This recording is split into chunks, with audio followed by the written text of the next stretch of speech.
السلام علیکم ورحمۃ اللہ وبرکاتہ۔ بسم اللہ الرحمن الرحیم۔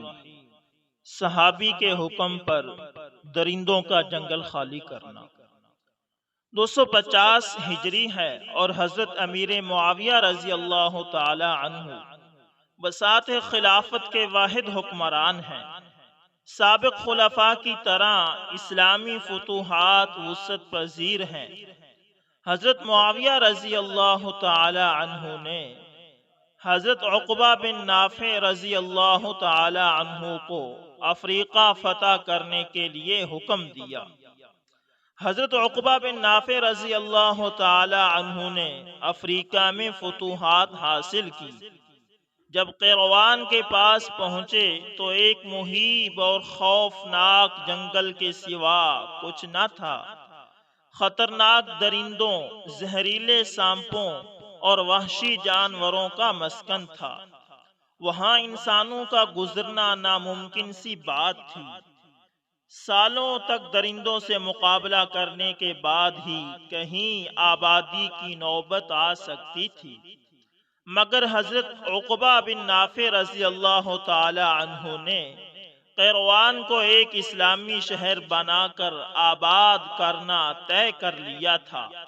چنانچہ آپ رضی اللہ تعالی عنہ نے قیروان کے خد و خال اور حدود کا خاکہ تیار کر دیا اور اللہ عز و جل کی بارگاہ میں دعا فرمائی اور اس سرزمین پر کھڑے ہو کر 3 مرتبہ بلند آواز سے اعلان کر دیا کہ یا اہل الوادی انا داخلون فیہا انشاء اللہ تعالی فاذعنوا۔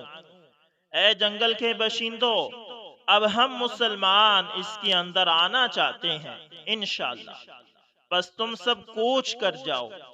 آواز کیا تھی؟ بجلی کا کڑکا تھا۔ اس اعلان کا خاطر خواہ اثر ہوا۔ لوگوں نے دیکھا کہ بڑے بڑے خوفناک درندے اور زہریلے سانپ اپنے بچوں کو لیے بھاگے جا رہے تھے اور ہر سوراخ اور پتھر کے نیچے سے بھی نکل رہے تھے۔ پورا خطہ خالی ہو گیا۔ جب حضرت عقبہ بن نافع رضی اللہ تعالی عنہ نے دیکھا کہ میدان اب خالی ہو چکا ہے تو قوم کو حکم دیا کہ اب تم اللہ کا نام لے کر آ جاؤ۔ چنانچہ انہی کے اشارے اور حکم پر قیروان بسایا گیا۔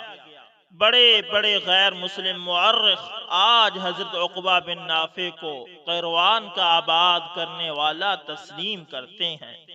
حضرت عقبہ بن نافع رضی اللہ تعالی عنہ رسول اللہ صلی اللہ علیہ وسلم کے زمانہ میں بچے تھے، صحبت حاصل نہیں ہوئی تھی۔ آپ رضی اللہ تعالی عنہ افریقہ میں ہی شہید ہو گئے۔